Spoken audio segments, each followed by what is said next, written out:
नमस्ते प्यारे नन्हे बच्चों, कौन से फटाफट सीरीज में आप सब लोगों का हार्दिक स्वागत है। और आज का टॉपिक है जायांग। तो चलिए शुरू करते हैं। सबसे पहले जायांग को हम लोग इंग्लिश में क्या बोलते हैं? गाइनोशियम, है ना। इसकी इकाई को हम लोग स्त्री केसर या अंडक के नाम से जानते हैं। और प्यारे बच्चों, स्त्री केसर को हम लोग गुरु बीजाणुपर्ण या मेगास्पोरोफिल भी कह सकते हैं। प्यारे बच्चों, अगर हम आगे की बात करें तो स्त्री केसर में मुख्यतः आपको तीन भाग दिखाई देते हैं। सबसे पहले आपको वर्तिकाग्र, फिर वर्तिका और फिर अंडाशय दिख रहा होगा।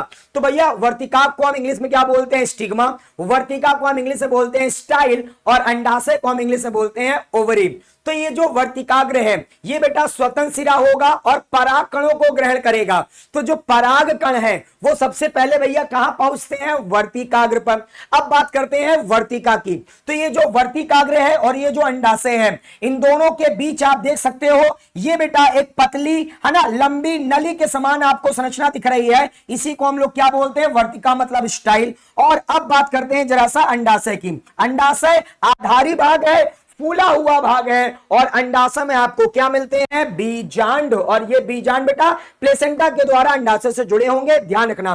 प्यारे बच्चों, अगर हम अंडक की बात करें तो अंडक आपके अगर आपस में जुड़े होते हैं तो इसको बोलते हैं युक्तांडपी स्टिनकार्पस और इसका उदाहरण है पेपेवर। लेकिन अगर अंडक आपस में जुड़े नहीं होते हैं तो इसका बेटा हम लोग क्या बोलेंगे? वियुक्तांडपी, बोले तो एपोकार्पस। और इसका प्यारा सा एग्जांपल भैया क्या है? मेरे साथ बोलो, माइचेलिया। और प्यारे बच्चों, आपकी एनसीईआरटी में प्यारा सा डायग्राम दिया गया है युक्तांडपी का, बोले तो सर पेपेवर का। यहां पास देख सकते हो बेटा अंडक आपस में जुड़े हुए हैं और ये वियुक्तांडपी में आपके माइचेलिया का डायग्राम मिलेगा बेटा एनसीईआरटी में। भैया इसमें आप देख सकते हो अंडक आपस में जुड़े नहीं होते हैं। और प्यारे बच्चों जल्दी बताओ ये डायग्राम कैसा लग रहा है? आगे बढ़ते हैं भैया। अगर हम जायांग की बात करें तो जो जायांग होता है उसमें बेटा एक ही अंडक अगर पाया जाए तो उसको बोलते हैं एक अंडपी, मतलब मोनोकार्पली। जैसे आपका आम है, मटर है, इसमें मिल जाएगा। लेकिन अगर जायांग में कई अंडक पाए जाते हैं तो इसे बोलते हैं बहुअंडपी, मल्टी कार्पेलरी। और भैया इसका उदाहरण क्या है? तरबूज, स्ट्रॉबेरी एंड गुड़हल वगैरह। फिर हम अगर आगे की बात करें तो अंडाशय में हमने क्या देखा था? बीजांड। तो आइए थोड़ा सा बीजांड में और ज्यादा खोते हैं, थोड़ा रूबरू होते हैं, मुस्कुराकर थोड़ा सा बीजांड को समझते हैं। तो भैया अगर आप बीजांड को देखो, बीजांड को देखो तो बीजांड की डंठल को क्या बोलते हैं? बीजांड वृंत, इंग्लिश में बोलते हैं फ्यूनिकुलस। ये आपका क्या है? ये बीजांड है। तो ये बीजांड जो है ये इस बीजांड वृंत से जुड़ा है और ये जिस स्थान पर जुड़ा होगा उसे बोलेंगे नाभिका, मतलब हाइलम। अब बीजांड का जो आवरण है इसको बोलते हैं अध्यावरण। और यहां पास देखो ये अध्यावरण है अनुपस्थित। आप ध्यान से देखो, इस स्थान पर अध्यावरण अनुपस्थित है तो इसको बोलते हैं बीजांड द्वार। और बीजांड द्वार के ठीक विपरीत हमें मिलता है निभाग, मतलब चैलेजा। और अगर आप ध्यान से देखो तो आपको इस बीजांड में यहां पास बेटा गौर से देखना, आपको ये मृदु ऊतकी कोशिकाओं पैरेन्काइमेटा सेल से बनी हुई संरचना दिख रही है। इसको हम लोग क्या बोलते हैं? बीजांड काय, इंग्लिश में न्यूसिलस। और आपको भैया इसके देखो बेटा यहां पास ये प्यारे बच्चे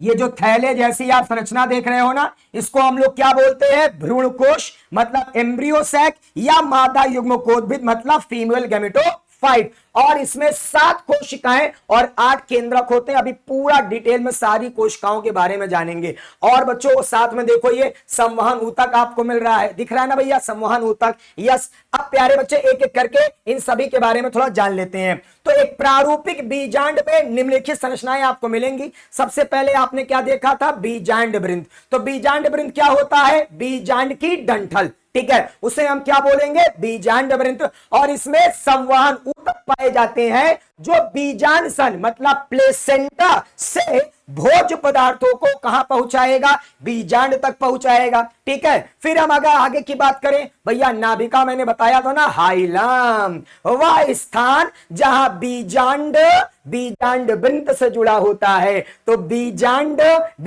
वृंत से जुड़ा होगा, उस स्थान को क्या बोलोगे बेटा? जल्दी बता फटाफट। नाभिका, मतलब जिस स्थान पर है ना बीजांड वृंत से जुड़ा हो, तो वह स्थान जहां बीजांड बीजांड वृत्त से जुड़ा हो, जहां बीजांड बीजांड वृत्त से जुड़ा हो उस स्थान को आप नाभिका कह देंगे, इंग्लिश में बेटा हाइलम बोल देते हैं। अध्यावरण, तो बीजांड के जो आवरण है उसको हम लोग क्या बोलते हैं, अध्यावरण, इंटीग्यूमेंट। और आपने देखा था कि बीजांड के जिस स्थान पर अध्यावरण अनुपस्थित था, आपको मैंने दिखाया था ना कि बीजांड में देखो भैया इस स्थान पर अध्यावरण नहीं पाया जा रहा है, उस स्थान को हमने क्या बोला था, बीजांड द्वार, माइक्रोपाइल। और बीजांड द्वार के ठीक विपरीत आपको क्या दिखता है, सर निभाग, चले जा। तो निभाग या चले जा क्या है, बीजांड द्वार के ठीक विपरीत भाग को हम निभाग या चले जा बोलते हैं। और बच्चों फिर आपने देखा था बीजांड का न्यूक्लियस, ये आपके बीजांड के अंदर का ज्यादातर भाग होता है मृदु ऊतकी कोशिकाओं से मिलकर बना होता है, पैरेंकाइमेटस सेल से मिलकर बना होगा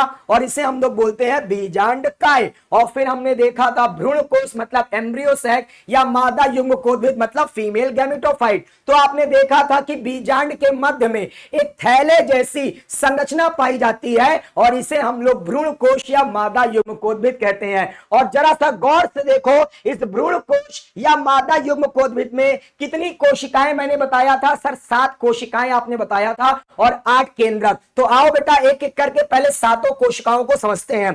तो अगर देखो जो बीजांड द्वार की तरफ वाला भाग है ना भ्रूण कोश का, तो ये आपका भ्रूण कोश है ना, और भ्रूण कोश में बेटा ये बीजांड द्वार की ओर वाला मतलब ये भाग होगा और ये भाग होगा निभाग की ओर। तो आप जरा गौर से देखो, इस भ्रूण कोश में बीजांड द्वार की ओर 3 कोशिकाएं, निभाग की ओर 3 कोशिकाएं और एक कोशिका आपको दिख रही है कहां पास, केंद्र में।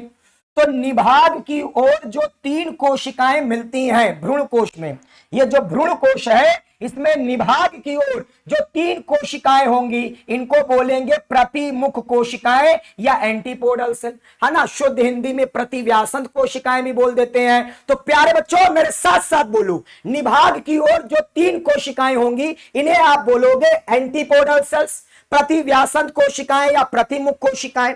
अब बीजांड द्वार की ओर भी आपको 3 कोशिकाएं मिलेंगी, जिनमें से 2 कोशिकाएं आपकी कहलाती हैं सहायक कोशिकाएं, सिनर्जिड सेल। और ये जो एक बड़ी सी आप कोशिका देख रहे हो इसको बोलते हैं अंड कोशिका मतलब एग सेल। तो कितनी कोशिकाएं हो गई सर, 3 कोशिकाएं बीजांड द्वार की तरफ। देखो एक और एक ये, है ना, 2 हो गई, एक ये हो गई 3। और प्यारे बच्चे एक वेरी वेरी इंपॉर्टेंट क्वेश्चन आपसे पूछा जाएगा कि ये जो आपकी एक अंड कोशिका है, अंड कोशिका 1 होगी, सहायक कोशिकाएं 2 होंगी, है ना, 2 और 1 3 हो गई, यस सर। तो ये अंड कोशिका और ये बेटा जो आपकी 2 सहायक कोशिकाएं हैं इनको हम सम्मिलित रूप से क्या बोलते हैं, अंड उपकरण, एग एपरेटस। तो क्वेश्चन पूछा जाएगा अंड उपकरण में कौन कौन सी कोशिकाएं होती हैं, तो एक अंड कोशिका और 2 सहायक कोशिकाएं। इसके अलावा आप देखो बीजांड द्वार की तरफ आपको तंतु रूप समुच्च फिलीफॉर्म एपरेटस भी मिलता है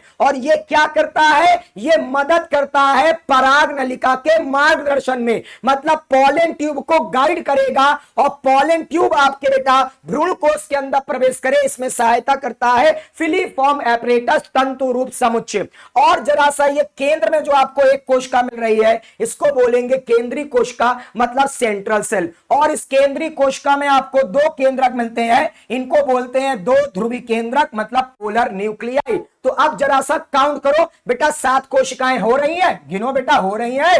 3 कोशिकाएं निभाग की ओर, 3 ये हो गई, 3 कोशिकाएं बीजांड द्वार की ओर, 1 अंड कोशिका, 2 सहायक कोशिकाएं, तो 3 और 3 6 हो गई, 3 2 5 1 6 और बेटा 1 कोशिका ये हो गई केंद्रीय कोशिका, कितनी हो गई 7। अब जरा सा 7 कोशिकाएं तो हो गई, सर आपने बोला था 7 कोशिकाएं और 8 केंद्रक, तो 7 कोशिकाएं तो हो गई, सर 8 केंद्रक गिना दो, गिनो बेटा जरा सा, 8 केंद्रक है, चलो गिन लेते हैं। तो भाई देखो 1 केंद्रक इसमें, 1 इसमें, 1 इसमें, तो 3 एंटीपोडल सेल मतलब 3 केंद्रक हो गए, ठीक है, यस। 1 अंड कोशिका, 1 केंद्रक इसका हो गया 4, बेटा 2 सहायक कोशिकाएं हैं तो 2 केंद्रक इसका हो गया 4 और 2 6, और 1 आपको केंद्रक किसमें मिल रहा है, सर ये जो केंद्रीय मतलब 2 केंद्रक है ना, यस, एक केंद्रीय कोशिका में 2 ध्रुवी केंद्रक है, तो 6 और 2 8, गिन लिया भैया। 7 कोश की 8 केंद्र की संरचना होती है भ्रूण कोश, ठीक है। यस, 3 केंद्रक इसका, 3 केंद्रक इसका, 3 केंद्रक इसका, है ना, हो गया 6। और 2 केंद्रक बेटा ये हो गए 2 ध्रुवी केंद्रक। यस,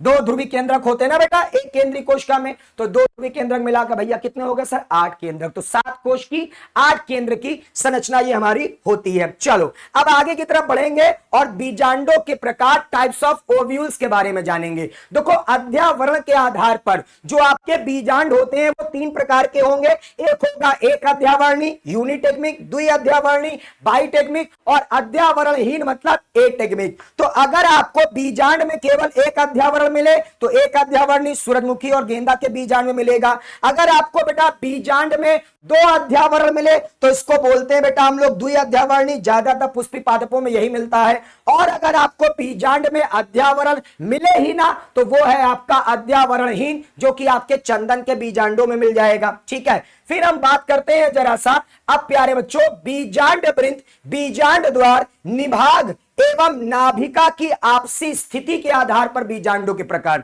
तो अब हम किसके किसके आधार पर, बीजांड वृंत आप जानते ना बेटा फ्यूनिकुलस, बीजांड द्वार माइक्रोपाइल, निभाग मतलब चलेजा, एवं नाभिका मतलब हाइलम की आपसी स्थिति के आधार पर हम बीजांडों के प्रकार की बात करेंगे। और इसके आधार पर बेटा आप कितने प्रकार पढ़ोगे, 6 प्रकार। ऋजु बीजांड, प्रति बीजांड, अर्ध प्रति बीजांड, वक्र बीजांड, अनुप्रस्थ बीजांड और कुंडलित बीजांड। सबसे पहले किससे बात करेंगे बेटा, ऋजु बीजांड। आओ तो देखो जो ऋजु बीजांड है इंग्लिश में क्या बोलते हैं, ऑर्थोट्रोपस ओव्यूल या एट्रोपस ओव्यूल। अब ऋजु बीजांड की पहचान कैसे करोगे, देखो अगर आपको बीजांड द्वार, निभाग और ये आपकी जो डंठल है बीजांड की मतलब बीजांड वृंत, अगर आपको ये तीनों एक सीधी रेखा में मिले तो ये बीजांड द्वार है, ये निभाग है, ये बीजांड आपका वृंत है ना, ये देखो एक सीधी रेखा में है।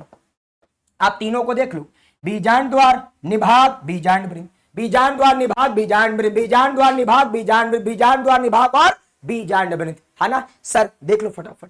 बीजांड द्वार, निभाग और बीजांड वृंत एक सीधी रेखा में है, ये तीनों एक सीधी रेखा में है। तो बच्चों ऐसे बीजांड को क्या बोलोगे, ऋजु बीजांड। और ये आपको कौन से पादपों में मिलेगा, र्यूमेक्स और पॉलीगोनम नाम के पादपों में, ठीक है। यस, फिर बात करें सर र्यूमेक्स कैसा दिखेगा, देख लो जरा सा र्यूमेक्स का पादप देख लो और मुझे कमेंट करके बताना इस पादप को आपने अपने घरों के आसपास देखा है क्या, ठीक है। चलो ये देखो बेटा पॉलीगोनम, ठीक है, पॉलीगोनम को भी देख लो, इसको भी बताना, है ना। अब जरा सा प्रति बीजांड, तो प्रति बीजांड जो होता है वो एक तरह से उल्टा बीजांड होता है, ठीक है, उल्टा बीजांड है बेटा ये। इसमें आप क्या देखोगे कि जो निभाग वाला भाग है ना, जो निभाग है और जो बीजांड द्वार है वो एक सीधी रेखा में मिल रहा है, लेकिन ये जो हाइलम है ना, ये एक सीधी रेखा में नहीं आ रहा है, ठीक है। और ये जो हाइलम है, हाइलम, ये हाइलम जो होगा बेटा ये बीजांड द्वार के क्या है सर, पास थोड़ा सा है ना।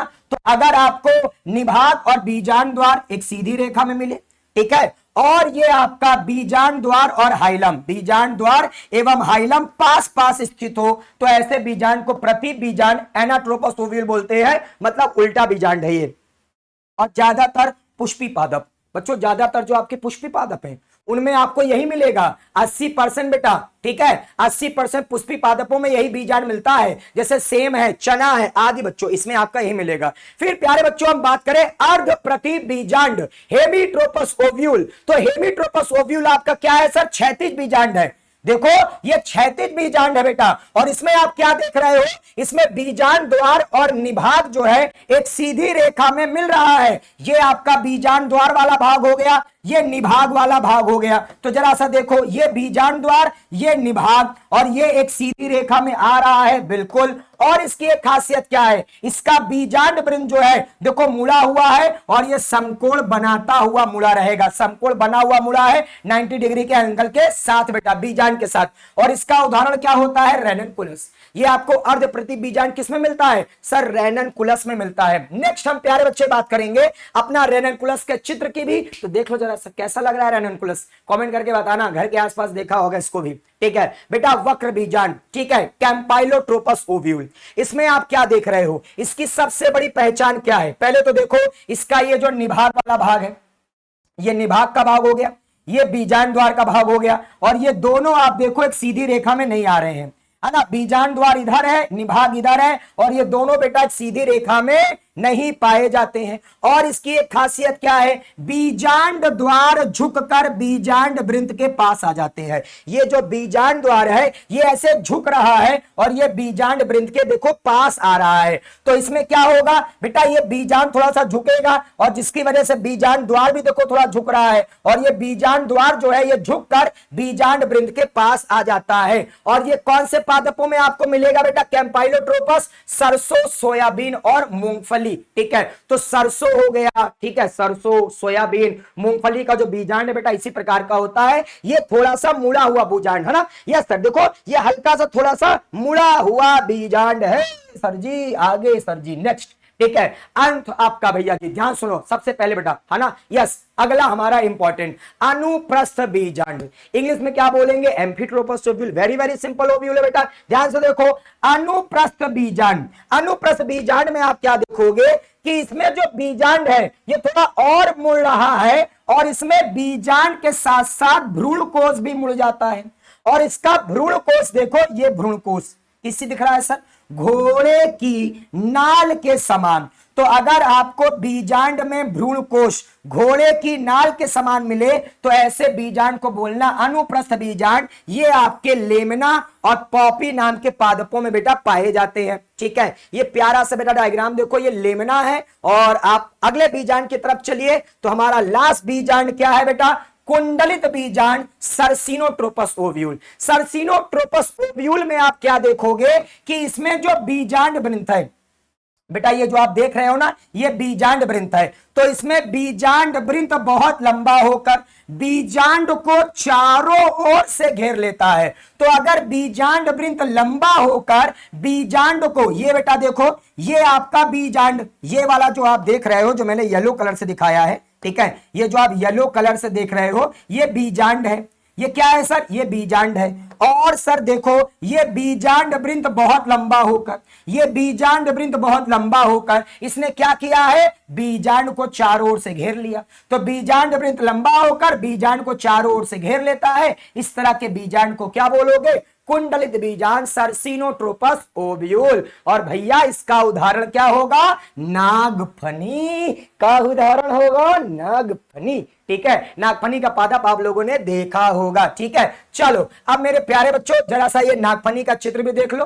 ठीक है, नागफनी, है ना जी, देख रहे हो इसका फन, है ना, मजाक कर रहा हूं। जल्दी बताओ नागफनी का चित्र कैसा लग रहा है, कमेंट मुझे बताना। ठीक है, चलो तो आ जाओ भाई, है ना, सब लोग फटाफट एक प्यारे से भैया डीपीपी का आंसर कर देंगे। ठीक है, यस प्यारे बच्चों सभी का आंसर आना चाहिए तुरंत बेटा, क्योंकि इस सेशन में आप देख सकते हो हमने सारी चीजें भैया बताई। तो आप लोगों को भी सारे प्रश्न बेटा कमेंट सेक्शन में आंसर करना है। तो प्यारे बच्चों डीपीपी का पहला प्रश्न है, बीजांड के आवरण को क्या कहते हैं, मैंने बताया था ना, बीजांड के आवरण को क्या बोलेंगे, सब लोग बताना कमेंट करके। आप बताओ बेटा दो अध्यावरण वाले बीजांड को क्या कहते हैं। अगर बीजांड में दो अध्यावरण होंगे तो उसे क्या बोलेंगे, घोड़े की नाल के बेटा समान अगर भ्रूण कोष पाया जाएगा, एम्ब्रियोसाइट पाया जाएगा, तो उस बीजांड को मैंने क्या बताया था, क्षैतिज बीजांड। बेटा क्षैतिज बीजांड, है ना, क्षैतिज बीजांड, उसका मैंने क्या नाम बताया था। और जरा सा यहां पास देखो, ये आप बताओ ये कौन सा बीजांड है, ये मैंने चित्र बनाया है, आपको कमेंट करके बताना है कौन सा बीजांड है। तो प्यारे बच्चों वीडियो अच्छी लगी हो तो इसे लाइक कर दीजिएगा, अपने सभी दोस्तों के साथ शेयर कर दीजिएगा। और आप लोगों का पसंदीदा बीजांड कौन सा है कमेंट करके बताना। तो आप सब लोग अपना खूब ख्याल रखना। जय हिंद, जय Bharat, take care, take care.